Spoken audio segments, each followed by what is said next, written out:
Assalamu alaikum everyone. Welcome to today's class. And today we are going to start the chapter 3 of environmental economics. And this chapter 3 name is environmental policy and economics. In this chapter, we will be focusing on other next issues that we are going to study related to environmental economics. In the previous lectures, we discussed several topics like what are the issues when we use voting, what are the issues when we use the WTP method, what are the issues when we try to compensate, and within that there were several extensions that we discussed. So in this section we will be following, and in the end of this chapter we discussed, in the end of section 2 we discussed the three examples which we introduced in chapter 1 in terms of what are the problems which we are facing in finding a best solution.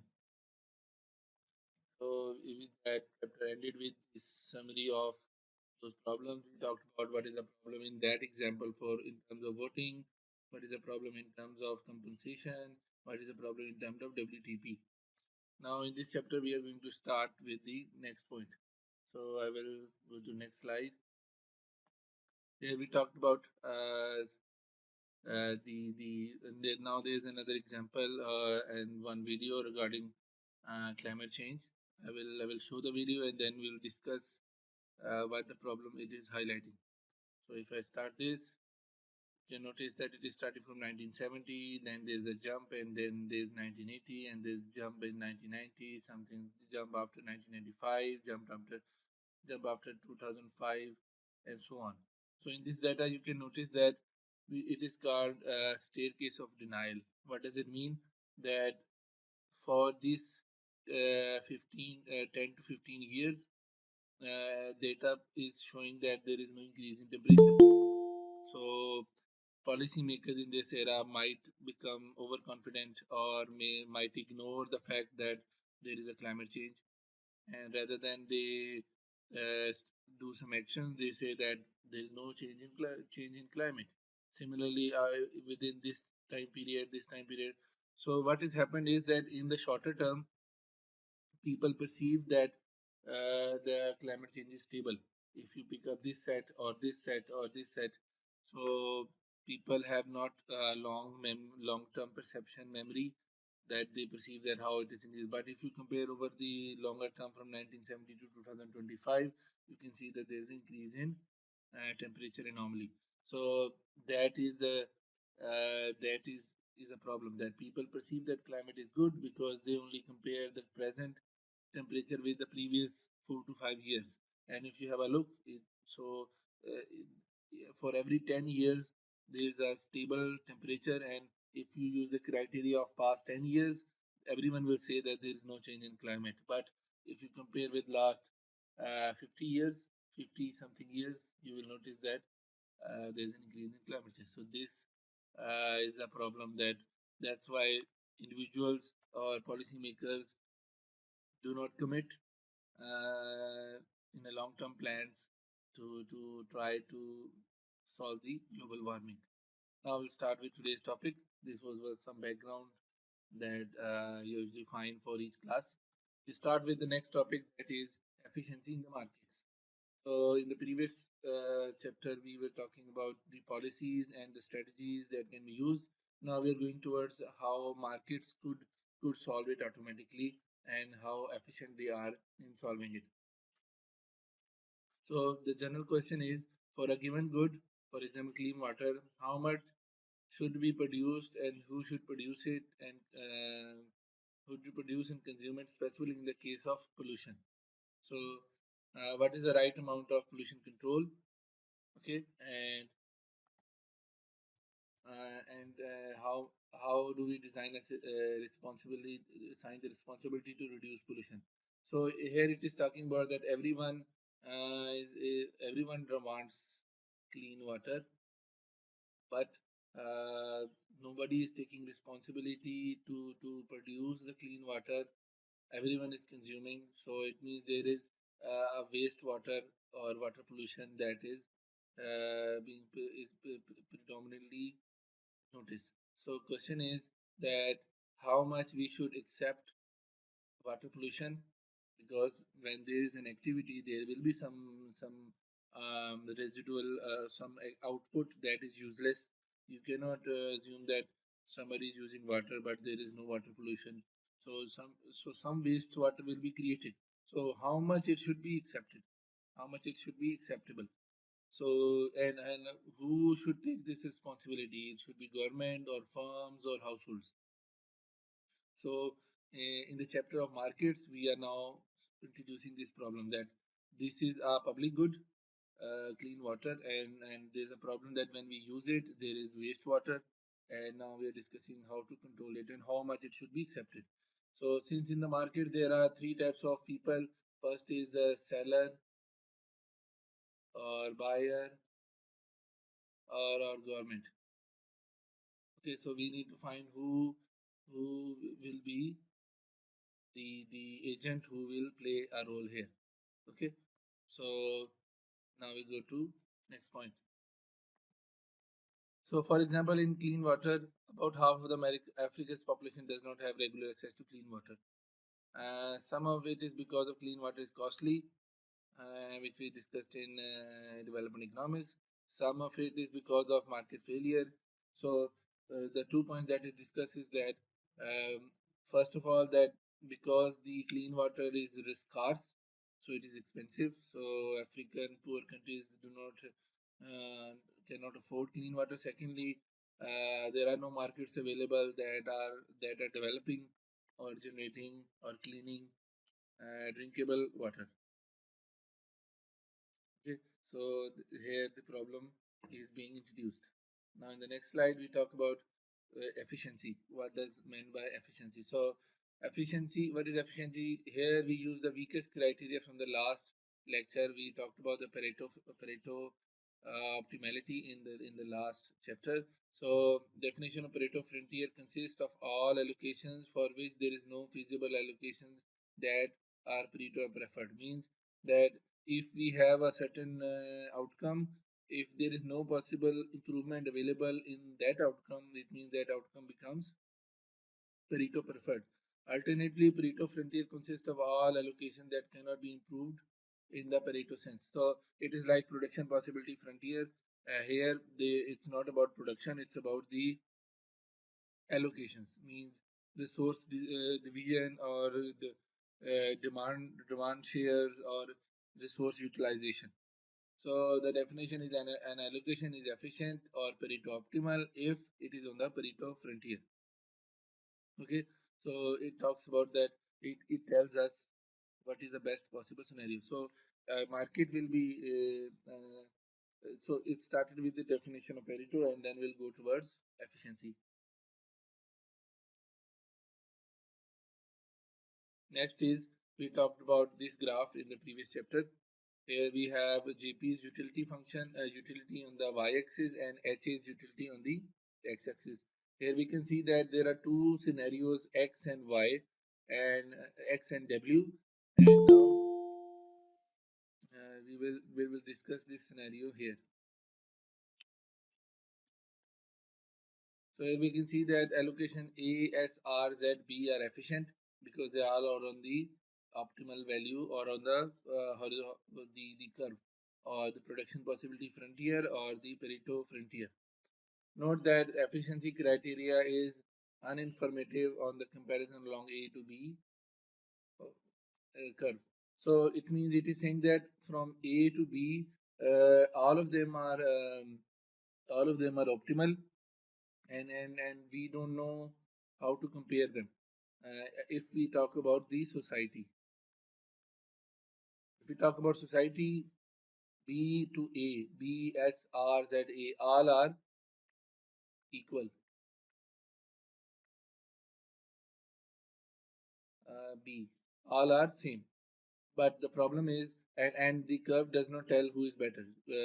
but you can compare it in terms of individually.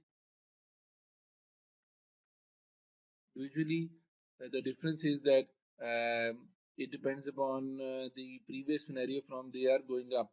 So if the previous scenario is X, then S and R might be better. If the previous scenario is W, Z and R might be better. So that we already discussed in the previous chapters. A relevant quote by Amrita Sen said are perfectly competitive in economy may be efficient in Pareto sense, even when some people are rolling in luxuries and others are near starvation, as long as the starvers cannot be made better off without cutting the pleasures of the rich. In short, a society or an economy can be Pareto optimal but still be perfectly disgusting. Means that the resources might not be perfectly distributed. There might be very rich people and very poor people, but without taking back from the rich, you cannot make the poor better off. इसका meaning ये हुआ कि Amrita sir ने example दी कि अगर economy में resources divide हो चुके हैं, फॉर एग्जांपल हम एस पॉइंट पे बैठे हैं, एस पॉइंट पे एच जे पी की यूटिलिटी बहुत कम है लेकिन बट एच ए की बहुत ज़्यादा है, तो ये पेरेटो ऑप्टिमल इसलिए है क्योंकि हम इसको बाहर की तरफ मूव नहीं कर सकते क्योंकि हमारे पास रिसोर्सेज नहीं है। अगर हम ए की तरफ आते हैं तो जेपी की यूटिलिटी और कम हो जाएगी, और अगर हम आर की तरफ जाते हैं तो एच ए की कम हो जाएगी। यानी हम किसी एक की यूटिलिटी कम किए बगैर दूसरी की अब इंक्रीज नहीं कर सकते। सो ये जो ट्रेड ऑफ है, इस ट्रेड ऑफ की वजह से इस एस पॉइंट को हम पेरेटो ऑप्टिमल बोल रहे हैं। ठीक है। So I hope you understood this point that we cannot improve this S dot without trading off each other, because actually the if it will be not if we can move outward, then it will not be Pareto optimal point, and we can only move outward if we have resources that we can distribute. So if the resources are fully used and if it is a perfect competitive economy, and where there is already full utilization of resources that we already discuss in different subjects. So we cannot improve this point. I hope this point is clear. Next is we now compare efficiency with capital markets. So efficiency and capital market. Now that we have defined efficiency, that we can expect markets to arrive to it. Efficiency can be discussed in two contexts: exchange and production. Okay, so ये two types of definition discuss कर रहा है about efficiency. I can demonstrate that competitive markets are efficient on the Pareto frontier. So कैसे? Efficiency in exchange of goods. Assume two people, JP and HA, and two goods, water and other goods. We can construct either agent's budget line and indifference curves on the following way. ठीक है, अब ये efficiency in exchange को explain करने लगा है. So if you see on this line, efficient exchange of goods, assume two people and two goods, we can construct either way. So this is the water and this is the other goods for one or both of them, and this is their budget line, and this is its indifference indifference curves. Okay, so we have we have a budget. Let's talk about here. So we have the this is the budget lines and this is their difference curves. So they can only improve if they can move from X to A. But the problem is they don't have budget to move there. Suppose CD is the budget line of JP person in difference cover concave that we already discussed in microeconomics. And JP prefers to have water and stuff rather than just one of them because he needs both of them. That's why it is concave. The slope of indifference curve is called margin rate of substitution, and it is negatively sloped because the resources are limited. So he have to trade off. Okay, and JP is willingness to trade off in mirror holding utility constant. So his utility from X will be greater than utility from C or D because if you compare it here, that if we have to stay at point C, he would be on the lower indifference curve, or if he had to stay on point D, he will be on the lower indifference curve. So the balanced bundle, so X, which is balanced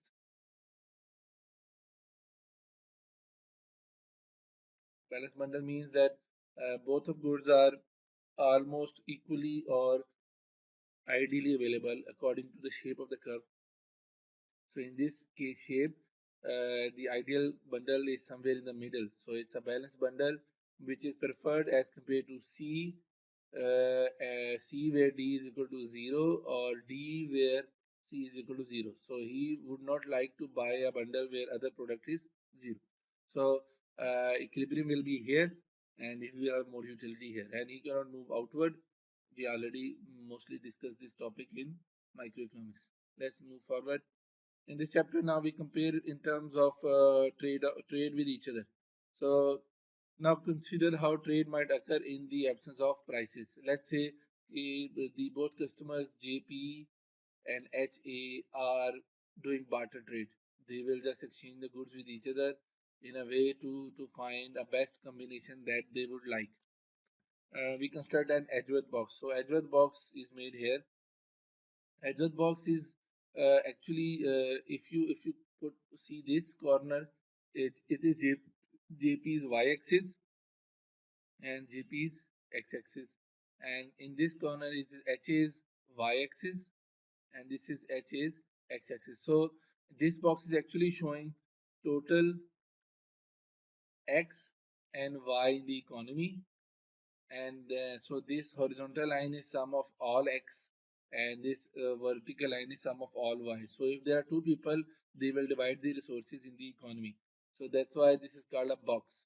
So it shows the total resources in the economy and how and when we discuss between the box, it will talk about how they are distributed.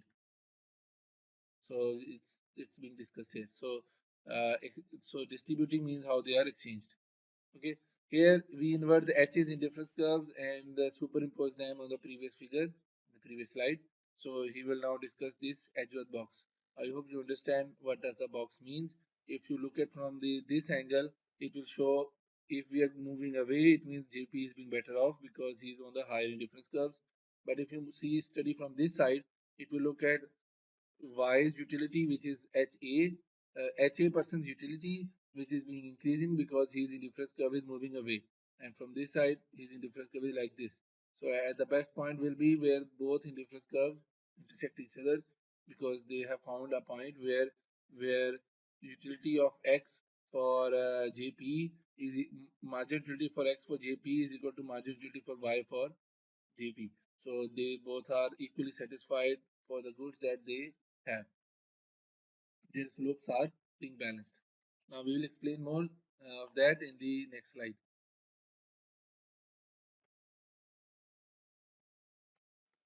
Okay, now we are going on the next point. So in that accurate box, any point in the box represent the allocation of water and other goods between JP and HA. So what does it mean? If you go back, if you look at this box, I will delete these points so that you can have a look so that the box is clear enough. He's saying that if we put any box dot here in the graph, it will show us how much X JP is getting, how much other goods JP is getting, and this portion is JP's X, and this is JP's Y, and this is JP's X goods, and this is the HA's X goods, the X goods, and this much will be we will compare this much will be HA's Y goods. It means in the next slide what he's talking about that if we have a point on the graph, it will tell us how these two resources are being allocated between JP and HA. So assuming that society has two people and there are two goods, it will tell us how resources are being distributed between the people. The endowment of water, which is total y-axis of the box, and the world endowment of other goods is a horizontal line of that was that we already discussed that this vertical line tells us how much total water is there and this horizontal line is telling us how much other goods which is written as numeric here. So this is total resources. Suppose point A is a vertical initial endowment. Okay, now we'll go back and I will label it delete the labels and so that we can discuss on them properly, so that the table is neat enough for you to see the change. Okay, so the question is, suppose A is an initial endowment. So he's saying that suppose this A point is our first starting point. Okay, what does A point represent? Let's see what does he talk about. Um, the allocation, the allocation of AB. At this allocation, AB is the JP's indifference curve and AC is HA's indifference curve. So he has given us the names of indifference curve. So AB is indifference curve of JP and AC is the indifference curve of HA. You can note that both indifference curves are what we already know, that they are not tangent. If they are not tangent, it means their slopes are not same. And if their slopes are not same, and it might not become an equilibrium. So let's say what's next it's talking about.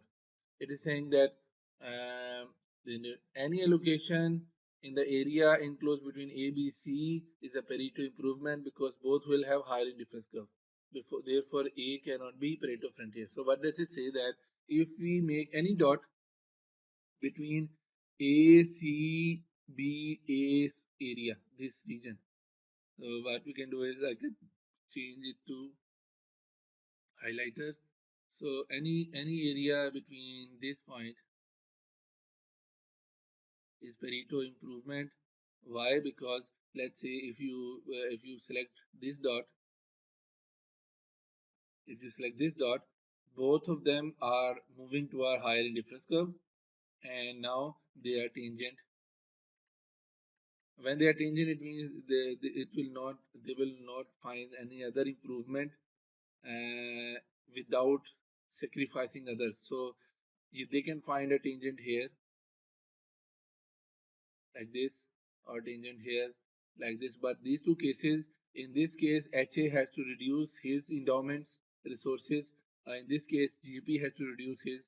But if an equilibrium is found here and both are tangent, it is Pareto improvement, because if you move it anywhere else, like if you can make it here or make it here tangent, in all cases any one of them has to sacrifice. For example, if you move here to here, JP has to sacrifice some of X goods to get the Y, okay, and HA has to sacrifice some of the Y goods to get X.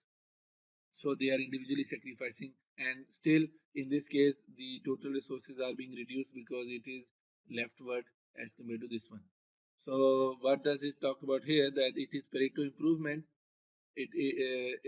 So it is Pareto improvement. It is Pareto improvement because that it a so if that point is a Pareto improvement, it means A was not Pareto improvement, because we found a point where both have higher utility without sacrificing their resources, because they were not tangent. Technically, from moving A to this point, A to, I will write it here, B, so that you can see. So from A to B, some of them are sacrificing, but the A point was not tangent, so it was not equilibrium anyways. Okay, I hope you understand this point. Next is any allocation, at which indifference curve JP are tangent to each other lies on the Pareto frontier curve or contract curve. Um, this is noted by XY, curve XY on the edge of the box. Along this curve, one person can increase his utility only by decreasing others' utility. This is precisely the criterion necessary for Pareto frontier.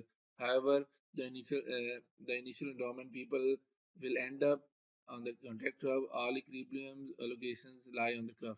What does it talk about? That if I remove the excess right up on the line, he says that If we move the equilibrium on the line, like if we make it here, make it here, make it on the line here, in all these cases, the the one have JP has to sacrifice if we are moving this one this way, and if we are moving this way, HA has to sacrifice his total utility. But if we are moving somewhere else, like move it somewhere here or here, then the individual have to sacrifice in terms of X or Y. यानी अगर हम diagonally move करते रहेंगे तो उनका जो अपना वो सेट ऑफ गुड्स है, set of goods their set of goods की जो what we call it set of goods and proportion, it is same if we stay on the 45-degree line. Proportion का क्या मतलब है कि वो जितने ए गुड वाटर ले रहा था और जितने न्यूमेरियर ले रहा था वो उनके रेशियो सेम है, यानी वन ईच है या टू ईच है या थ्री ईच है। अगर हम डायगोनल में चलते हैं वो सेम रहेगी। इसका मतलब है उनको इंडिविजुअली कोई ट्रेड ऑफ नहीं करना पड़ेगा। they have to trade off with each other if they are moving on the line, because they don't have to trade off in terms of the goods that they are consuming. But if you move it other than the 45-degree line, they have to first find their individual equilibrium, then come towards the society equilibrium. So they have to do two things. But if they stay on the 45-degree line, they don't have to do individual equilibrium. So they only have to make sure about the society's distribution. So this line is optimal because on this line there is no more improvement available without sacrifice of one to another. Okay, I hope you it's clear now. Uh, since indifference curves are tangent along the contract curve, any Pareto optimum MRS between two goods should be identical across individuals. Since but it says that on this line both indifference curves should be tangent, so M what we call it, so MRS of JP is will be equal to MRS of HA in all points on the contract curve which is he is discussing. Okay?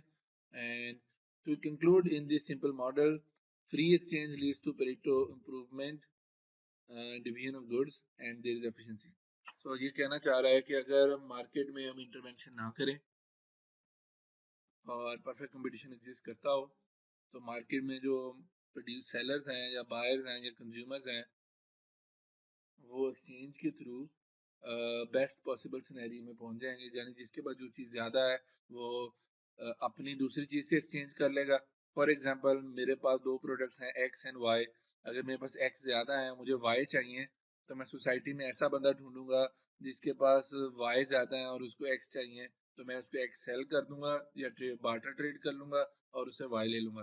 तो what does it talk about कि भी society में लोग अपनी needs के मुताबिक resources को move कर लेंगे एक दूसरे से और वो ऐसा पॉइंट ढूंढ लेंगे जहाँ पे वो टेंजेंट है, और उसके आगे अगर उन्होंने मूव करना है तो उनको ट्रेड ऑफ करना पड़ेगा, और अगर वो ट्रेड ऑफ अफोर्ड कर सकते हैं तो ट्रेड ऑफ उसी टाइम अफोर्ड करेंगे। और उसको मैं कैसे बताऊंगा कि इंडिफरेंस कर्व की टेंजेंसी से होगा। So I will explain it here that it is if in the society they will exchange because if their x and y goods are not according to what they need. If somebody has more x goods and less of y, what he will do, he will find someone who has more of y goods and he needs x goods so that they can trade. So and they can only move away from the equilibrium, and इस point से वो सिर्फ उसी time move कर सकते हैं. I will select some other color, that if they want to move it here, they can only move it here and ensure equilibrium if there is change change in slope of IC. In difference curve slopes are changing, so equilibrium point will also change. So it is only possible then. Otherwise, if the slopes are same, the tangent cannot be made somewhere here because they don't have a common point. So they will never trade off outside this line. If they are forced to do it, then some of the resources would be wasted and they will not be Pareto optimal.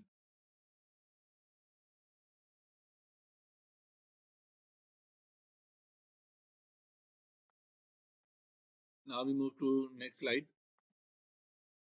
So markets and exchange. Now we have introduced prices with individuals as price takers. So prices are given, and now assuming that there will be no barter trade, they will sell or buy the things from the market, and now we will see how the equilibrium will be. So what will be the market equilibrium? In the equilibrium, each individual, the value of the post-trade allocation must be equal to the value of initial endowment.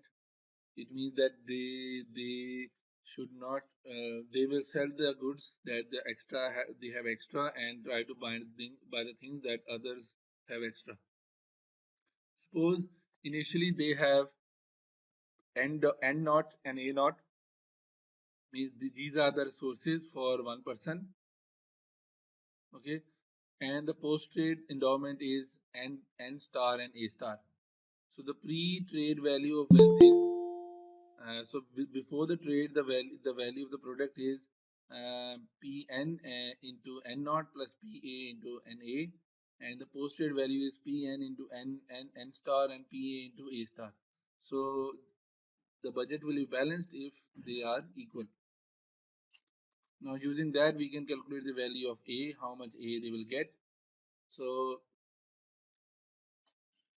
it is telling that the new value of A will be equal to initial value of A that they had and the slope of the budget line and the initial resources of N and how much N they got new one and the slope of the budget line. So this we already know, the price ratio is actually the slope of budget line, and we will see that in the graph. At the market equilibrium, both individual will choose so that the difference curves are tangent with the budget line. So the margin rate of substitution of JP will be equal to margin rate of substitution of HA. We already discussed that, which will also be equal to the slope of budget line. So we go come that in the next graph. You can see it here that we already discussed that this point was equilibrium where their indifference curves are tangent. Since both have same budget line, why? Because this is perfect competition market where they are price takers. So both are taking same prices. They cannot change the market prices individually. So they have the same budget line. So in this line, there are three tangencies are there. MRS of JP is equal to MRS of HA equal to the slope of budget line, which is PA over P what PY. Okay, so what is written in the previous slide, PN over PA. So there are two products, so it is N here, PN over PA. So the above initial endowment A, the market equilibrium is allocated at X star. So price is PC and PW it is given because it's price takers. So allocation is on the curve. So market equilibrium is Pareto improvement and markets are efficient. Now it has given us the idea that how the trade was happened. In the previous example, I was talking about that they are doing barter trade, but here we found out that actually they are using market. They are buying the things from the market or selling the things to the market. So this is the way equilibrium is made. Now point is कि पहले we were discussing about how the consumption or division of resources are being done in terms of buyers. Now we to talk about how sellers will find a combination. So far, we looked two ways to divide fixed pie among the customers. Looked at the ways to to to to divide a fixed pie. Means fixed pie here means total resources, and we didn't discuss that how we assume that resources are not increasing. That's why they said that fixed pie among consumers. So we were talking about the distribution. Okay, Here we turn to the production side and see the way we achieve efficiency in production. So we are focusing on the sellers. Assume it produces two goods, a numerical good and uses water. Okay. Now move to the next slide. So for example, this is efficiency in production. This is from one side. So at A at A point, no stuff is used, no water is produced. So what does it mean? That the seller is not starting the business yet. So there will be no input or no output. So this is the raw materials and this is the output. At B, okay, lots of water is produced. So it is producing at maximum capacity. So we can write it here, max capacity. But problem is that at max capacity, we don't know they are earning profit or not, or their revenue is greater than their cost. So this is the maximum capacity, but in the microeconomics we discussed that their production, they will produce where marginal revenue is equal to marginal cost. So we will try to find the point, or marginal revenue is equal to marginal cost, or the derivative of profit function is equal to zero and the second derivative is less than zero, means the first order condition and second order condition. Okay. Now ABC is the production possibility frontier. A, B, and C is the PPF, production possibility. A firm should never produce at point D. Why? Because it is not feasible to produce. It cannot produce because it do not have resources enough to produce that much. It will be using more cost, but the output will be lower. Because it is feasible to produce more stuff with less water. So at the E point, the seller will be equal to at E point, the production is high and it is tangent with the profit, and it will explain later on. Pi star and pi are iso profit lines, so they are iso profit curves. So uh, this line shows that if you produce at any point on the line, the firm's profit is same. At this point, any point on the line, the firm profit is same. So they are all iso profit curves. And this is the production possibility frontier. So they can only produce where the iso profit curve is tangent to production possibility frontier. Thus, it is evident that efficiency requires production along PPF. Okay. So this is showing that firms will try to improve their production up till the point where they are tangent with the iso profit, and they will find an equilibrium E where both curves are tangent. Okay, let's see what does it explain in the next slide. So how do we calculate firm profit?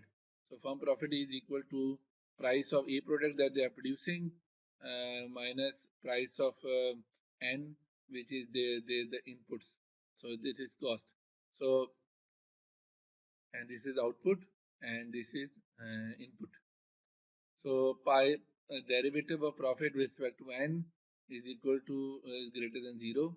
It will try to improve so that it should be positive, and profit with respect to A is negative. So what does it say? We will discuss that when it tries to relate with the graph. ISO profit line gives us all possible values of A and N that generate given profit. So on that line, we discussed that you select any point of A and N, two goods, it will give same profit. So iso profit from that equation, we'll put the value of profit here, and so from the iso profit equation, we calculate this. So we move A to the left side and calculate the value of A. So when you move A, you divide PA on the both sides. So A will be equal to profit over PA equal to minus PN over PA into N. So this is being written here. Okay. So the constant. So this term is constant because on the curve profit is same and this is given prices, and this is the slope of the the isocon curve. And a firm with the ISO profit line has shown on the previous graph produces at E, which is the highest possible profit on the PPF. So it means if the firm tries to be on the PPF, it should find a ISO cost curve, ISO profit curve, which is tangent. So the slope of ISO profit curve is equal to slope of PPF, so that they have highest possible profit while producing best possible combination. Okay. So slope of PPF at any point is the rate of output of one good must be sacrificed to increase in output of another. So this is also known as we discussed MRT, margin rate of transformation, or MRTS, margin rate of technical substitution.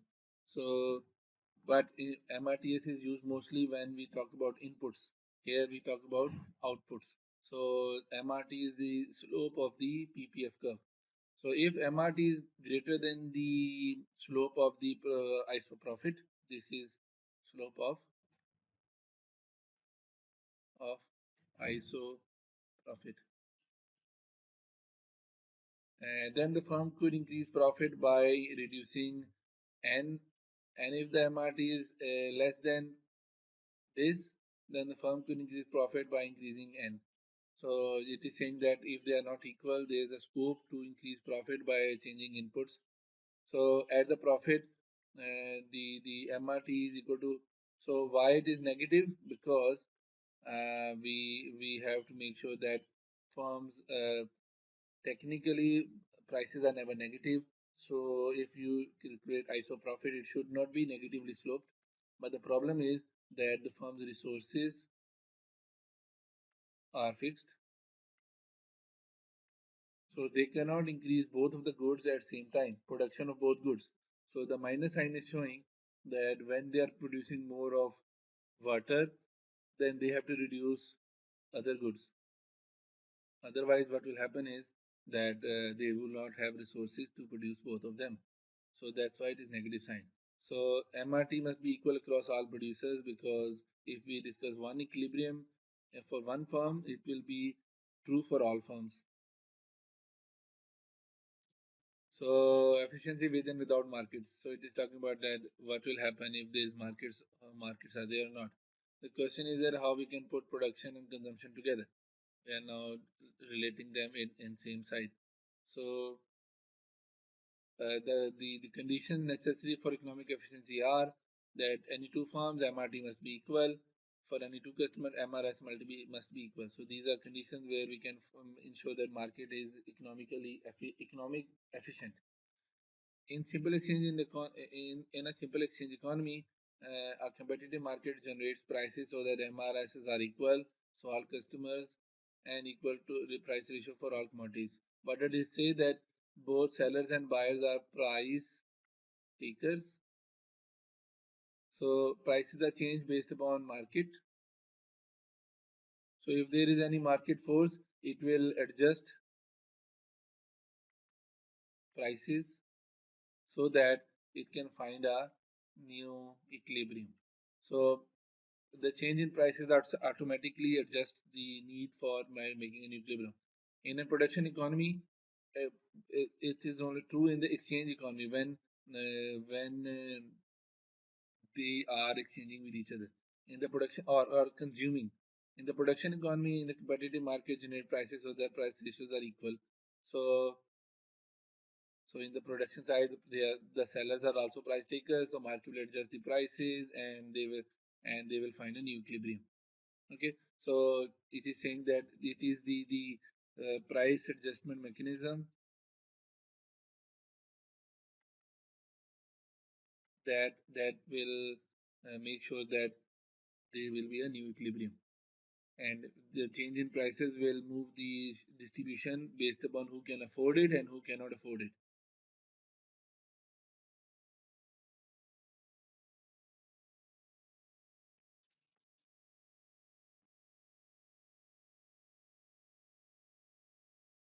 So we'll discuss this topic before we move to the break, and then we'll start the next point.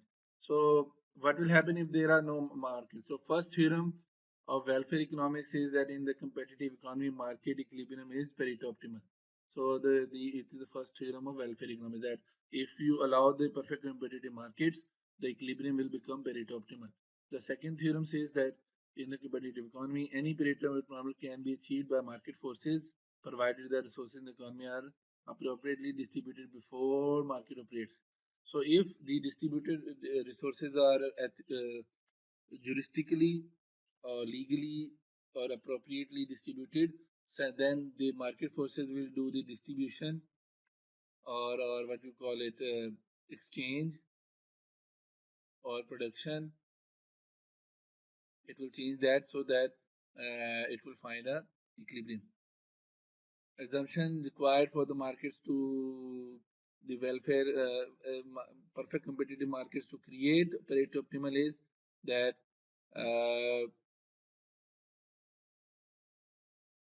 the markets have the resource property rights on the resources. Okay, the atomistic means the sellers and buyers are smaller units, and but they are many, so that they are price takers. There is complete information, means that the buyers or sellers know how prices are changing, their current and future prices. There is no transaction cost, means that like we are paying for with a debit card, and there is a different cost charged by the shopkeepers, or different. But in this example, we are assuming that prices are same for all sellers and all buyers. We will see later on pollution violates these assumptions. So we up till now we discussed the background of how equilibrium is Pareto optimal, यानी हमने market system study किया कि market में जो exchange system है और production system है वो कैसे इक्विलिब्रियम को इंश्योर करता है, और वो इक्विलिब्रियम पेरेटो ऑप्टिमल कैसे है, और उसके एंड पे हमने कुछ एजम्पशंस पढ़ ली कि ये होंगी तो पेरेटो ऑप्टिमल होगा. तो यहाँ तक हमने पढ़ा है, बाकी हम ब्रेक के बाद पढ़ेंगे. So class will be closed here and we'll join back in 5 minutes. So I will share the new link. Welcome back. Now we are discussing how demand and supply are creating efficiency. So we have a demand curve and a supply curve where we have equilibrium because of this price, and we already know that this triangle above is producer surplus, and this triangle below is consumer surplus. Okay. Now notes, now we go towards details. So demand reveals that marginal willingness to pay for additional unit of wine. So here the product is wine. So what does this explain? That we already know what does demand tells us. Demand tells us how much customer is accepting as a price to be paid for the product. For example, if we are willing to buy this much, if we look at the demand curve. So if the customer is buying, if the customer is given this much price, he will buy this much. And if you give him this much price, he will buy this much. So this is it means that if the customer has decided how much he should buy, he alone. So this is buy decision. He also knows that how much he is willing to pay for that according to his difference curve and budget lines, that consumer equilibrium that we already discussed. So in this market equilibrium is P star and W star. So to see that if it's Pareto improvement, we will create an example here. So consider the alternative production levels. So at W1, so let's pick, let me change the color here. So let's pick this point, W1. Here the WTP is more than cost to produce. So if you look at this point, this much is, let me change the color. So this point is showing us how much is the marginal cost to produce that the seller would like to accept, so that he will produce that much, and but the buyer is willing to pay this much. Okay, so at this point, the customers are customers are willing to pay more to get the goods as compared to the cost to produce. It has multiple meanings. First meaning is that the product might be easy to produce and it is abundant, but it is short in this market, or the demanders are many and they need this good. So, what does it indicate?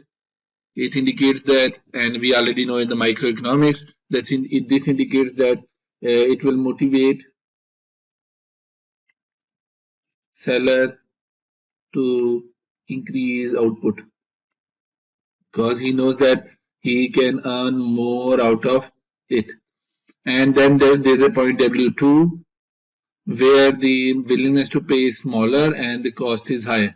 So what does it mean? That the people are not willing to buy it because they might already have consumed so much, but and the sellers know that it is very difficult to make. So what does it mean? It will motivate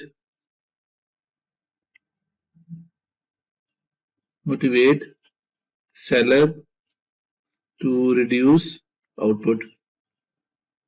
So this is the same concept that we already discussed in detail in microeconomics. So what does mean? But the problem on these 2 points A and 2 was that if you see that, let me change the color and explain that. So let me get some this blue color. So if we trade at this point, let's say this is the output produced and this is the sale price. So what is happening is that this will only be the producers.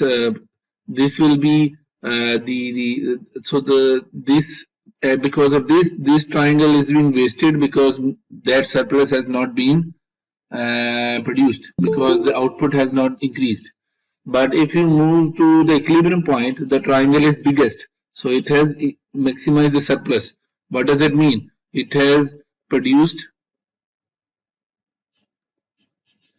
the most with given resources, and it has satisfied seller and buyer. So both are at their equilibriums. So there is no further improvement that can be done without changing the trade-offs or changing the market conditions. I hope it is clear here. So let's move to the next slide.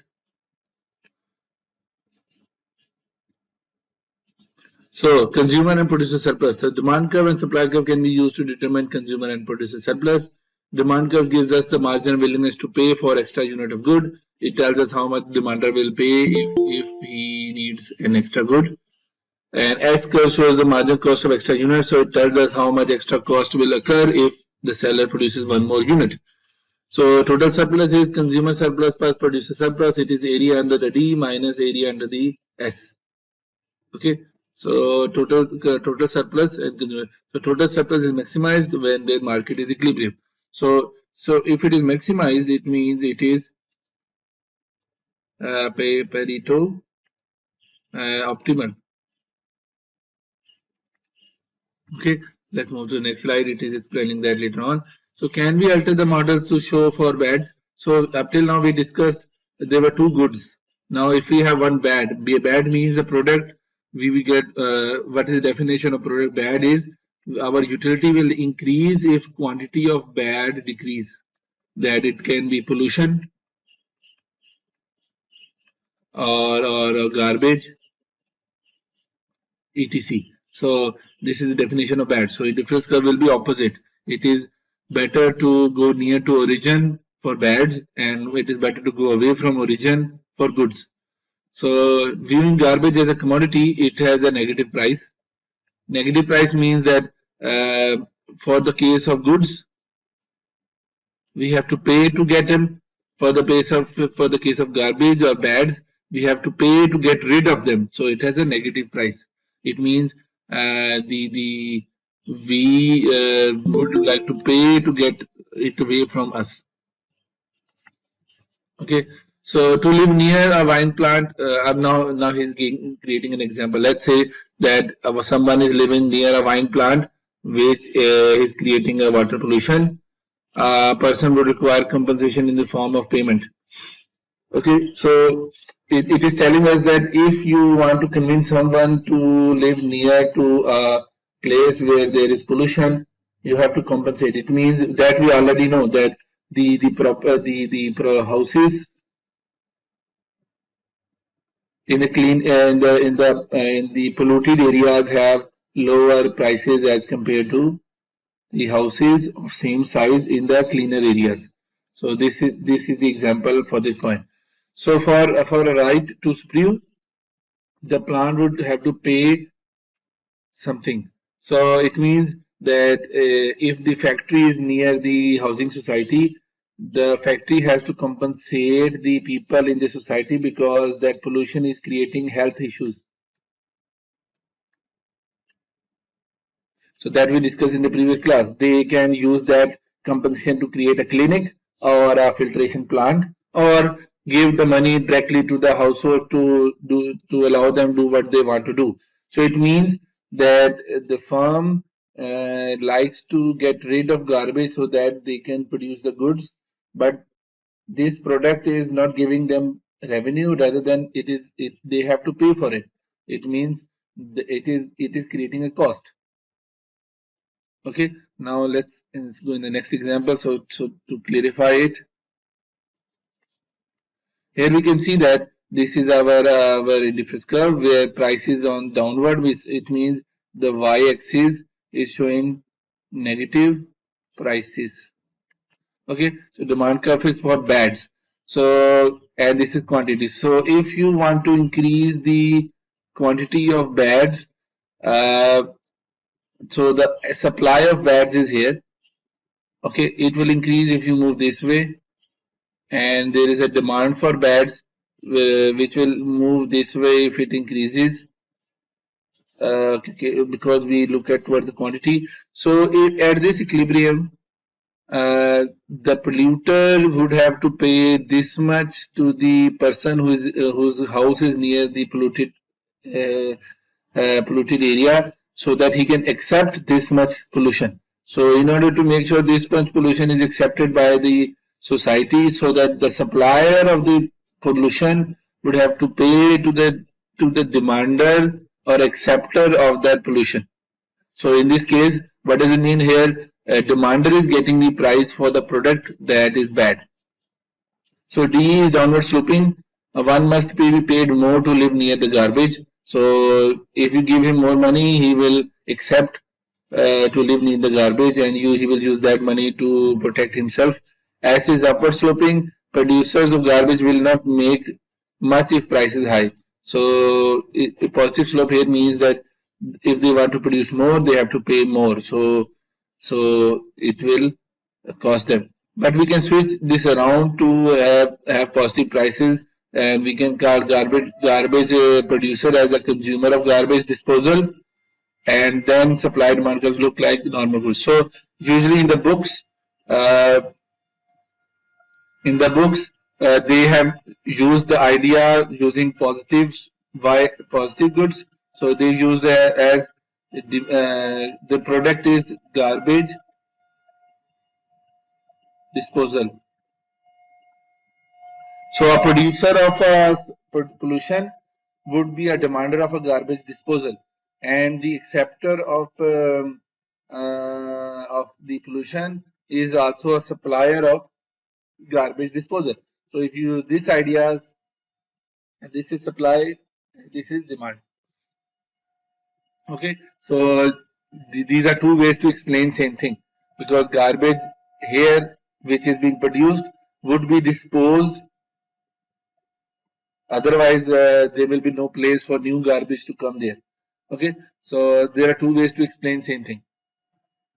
The next slide, it talks about the production possibility frontier. Where does S and D for bad come from? Why would somebody would be become a demander for garbage, or why would somebody will be producing garbage? So let's say we talk about garbage, and it has and this is production possibility frontier. So it is talking about simple.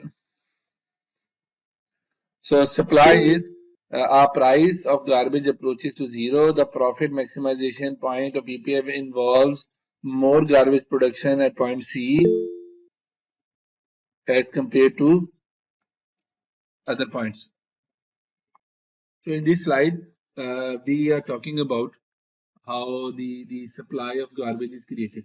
So at each point of this this point where the seller is paying this much to this to produce this much garbage means that the factory is producing this much garbage and they are paying this much to the society to not to retaliate or to complain somebody or to accept this much bad environment in their society. So this much is compensation, and for this point, this much is the price. For this point, this much is the price. Now, how does a point is created? It is created from equilibrium of or tangent of the production possibility frontier and the price ratios and the price ratio or what you call it iso quant lines. Okay. uh, okay, so now we see that this is the line which is the production possibility frontier. Okay, this line is actually showing the capacity. What do we call ppf? It is actually the capacity of the firm to produce this much of garbage. So if they increase the production of wine, they will definitely produce more pollution. Okay, but so this is like this, and how much wine they will produce, it depends upon the prices of wine that they are getting as a revenue and prices of garbage that they are paying as a cost. So their ratio is the slope of these dotted budget lines. Okay, so they based upon the because the firm is in perfect competition, so PW is fixed, they are price takers, and PG is also fixed. So since these values are given, so the slope of the line is already known, and the formula is minus PW over PG. Why it is minus? Because firm has limited resources. They can produce at a limited number of wine and limited number of garbage. So they cannot produce more garbage because they cannot produce infinite wine. So let's say if the prices are for a given prices, the equilibrium is B. So it means they will produce this much of wine, and because of that, there will be this much of garbage. So they will get this. So they will get PW into P. What do you call it? Let me do PW into W as a revenue. This is their revenue, and they will have to pay G into PG as cost because they have to dispose it. If somebody is asking them to pay for this much, otherwise in developing countries there is nobody who is legally asking them to compensate for the pollution. So in most cases it is zero, means nobody cares about the general public. They produce pollution that they may want and they just throw it somewhere and dump it. Okay, I think it is clear for you. Now we talk about that same thing again.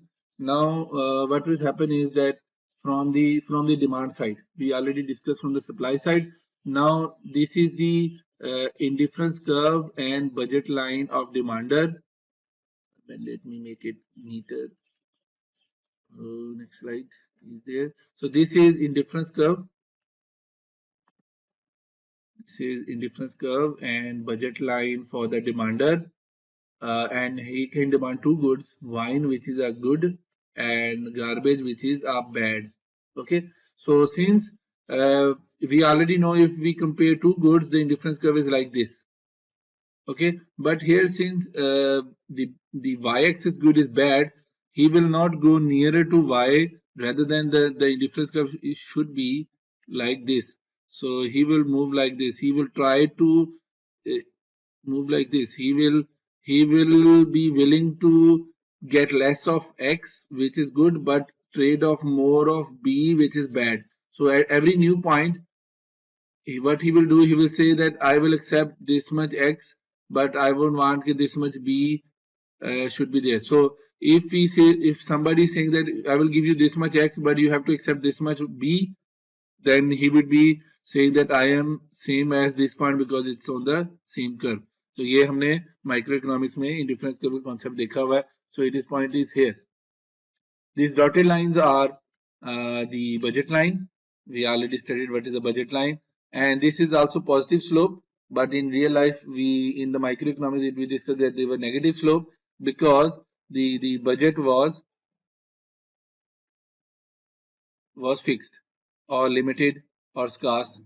But in the real in this case, the PW PW is the price that he will pay to get the wine, but the PG is the price that he will get to accept this product as a demand. So the curve is shifting. So if the P minus PW or PG is small, then this must be equilibrium because it is tangent here. If it is medium, it will be here, so on. So if you compare these points, so at A, this much is the B and this much is W, and at B, this much is B and this much is W. At C, this much is B and this much is W. If you compare these point of B1, B2 and B3 with the price of garbage, so PG1, PG2, PG3. So if you label it here, so this point is B1, B2, bad 2 and bad 3, which is same as price of garbage 1, price of garbage 2, price of garbage 3. So I hope you understand now. So if you give him more price, and then he will accept more of the garbage. So this way the demand curve is made. And same idea was discussed in the previous slide where we discussed, let me clear it up.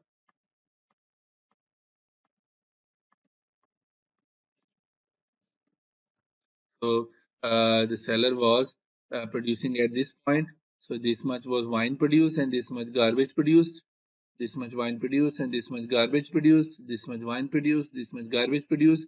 So this is G1, G2 or B1, B2 or G3, and then at each point they here the price was PG1, PG2, PG3. So if you compare it here, so this one is PG1 and this is G1, this is G2 and this is PG2,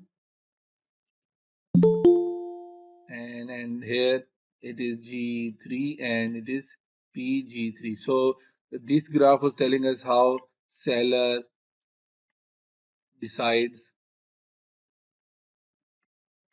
how much to produce garbage, and in this slide we talked about how buyer decides how much to produce, how much to accept the available bad. They are technically not demanding garbage, but they are accepting the depreciation in the quality of the environment. Means they for example, my neighborhood is a good park and it's an open area, and because I'm accepting bad, so I will also notice some garbage or litter, trash in the park. So if I accept more garbage, there will be more trash in the park. If I accept more garbage gradually, or if I accept more pollution, I will notice that in my surrounding air is not cleaner. So because I am being paid to accept it in the equilibrium, perfect equilibrium, I will accept it because I am getting the compensation. Now move forward. In the next slide, we talk about how the demand supply equilibrium is made for the case of bad products. So surplus measures for bad. So this is the demand for producer of garbage. So he will produce less because it is negative slope because supply increase, cost to dispose garbage will also increase. So they will, it means it will reduce the profits. So it means they will only produce more garbage if they can afford higher cost or they have enough room available to pay for that so that their profit is not reduced to zero or negative. And the supply of garbage is positive because household or individuals are getting compensation to accept that garbage. So if they accept higher garbage, they are being pay compensated for that. But do that compensation is that compensation realistically measured? It's a different issue. So in the equilibrium, okay, so this much is bags of garbage being produced and it should be disposed. So the supplier of the garbage disposal service or the supplier of or the demander of garbage is positive. So at this point, this much garbage will be produced and disposed. So disposed means demand for garbage and produced means supply of garbage. And if you look at from the disposal side, so the supplier of disposal is actually demander for garbage and demander for disposal is actually supplier of garbage. So at this much be the cost. So A, B, C, D, E, F is the consumer benefit excluding payments. A, B, A, B, C, A, B, C, D, E, F is the total consumer benefits, and CD is consumer surplus, and BC is consumer producer surplus. ABEF, ABEF is the cost of providing the service. This is the how much cost is required to ensure that the garbage is being disposed, and this is the total surplus. This is the blue and green area, and the CD is blue, BLU blue, and this one is green. We can see that increasing MC if it now and declining WTP. So it is showing that when you increase the garbage disposal, the cost will increase. Okay, and reduction in margin willingness to pay means the firms who are paying for the garbage disposal will reduce pay less because it will become very expensive. But the people who are being disposing their cost will increase to dispose because they will require more cars, more dump trucks to pick up the bags and filter it out and throw it somewhere else or recycle it. So this is the diagram. I hope it is clear. Now, this was the topic we concluded it here. We talked about the market system, how market system will handle the bad goods which are being produced in the market. If you have any questions, you can write in the chat box or you can raise hand. I will try to answer. So this was the topic that we needed to discuss today. Now, if you have any questions, you can raise hand and I will discuss about the answers.